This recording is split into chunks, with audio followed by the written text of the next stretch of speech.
Captain Brown, you ask me why the nation trembles.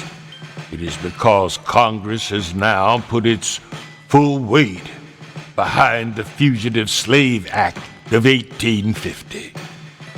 The 31st Congress has declared that no black person, free or enslaved, has any safety anywhere in the country.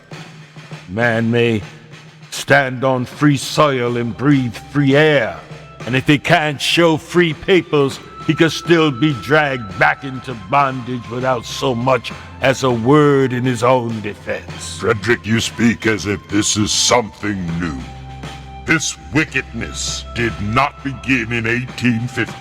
The first Fugitive Slave Act was passed in 1793, long before the so-called Compromise. The nation has always bowed to the slave power. This is merely the latest tightening of the chain. You're right about its age. John Brown, this new act, it is harsher, broader, more merciless. It deputizes every citizen. It punishes any man who dares help a freedom seeker. It denies the accused even the dignity of a jury. And the commissioners, they are paid more if they send a man back into slavery than if they set him free. Exactly. That's exactly why I say what I say. If the law is wicked, then obedience to it is wickedness. And you cannot reason with a serpent. Frederick, you cut off its head. But listen, many states are resisting. They refuse to let their jails be used. They refuse to lend their officers. Some states have passed personal liberty laws. That requires a jury before any person can be removed. The North is not entirely asleep. Asleep, you say? They are sleepwalking, while men, women, and children are being hunted like animals. Jury trials, paper shields, slave catchers, they come with badges and federal authority.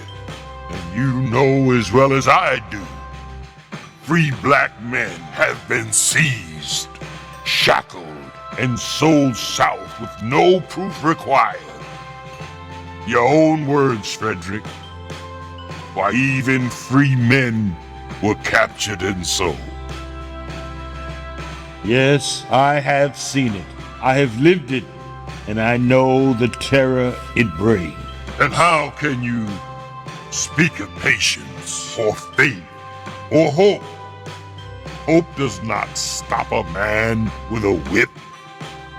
Faith does not stop a man with a chain.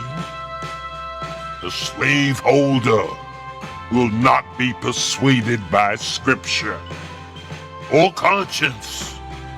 If the good book cannot stop a slaver, what makes you think your words will? Because words can move nations.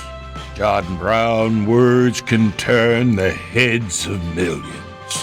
Words can expose the hypocrisy of a country that claims liberty while practicing tyranny. I believe in moral persuasion because I have seen it change minds. I have seen it awaken the sleeping. I have seen it fail. I have seen men nod at your speeches and then return home to profit from cotton. I have seen churches pray for the slave soul while refusing him a seat in the pew. I have seen politicians praise freedom while voting to strengthen the slave power. Frederick Douglass, the time for talk is ending. And yet, John Brown, if we abandon hope, what remains? If we abandon faith, What guides us? Violence may free some, but it may also destroy many others. And I cannot endorse a path that leads to rivers of blood. Blood is already flowing. The slave bleeds every day. The lash draws blood. The auction block draws blood.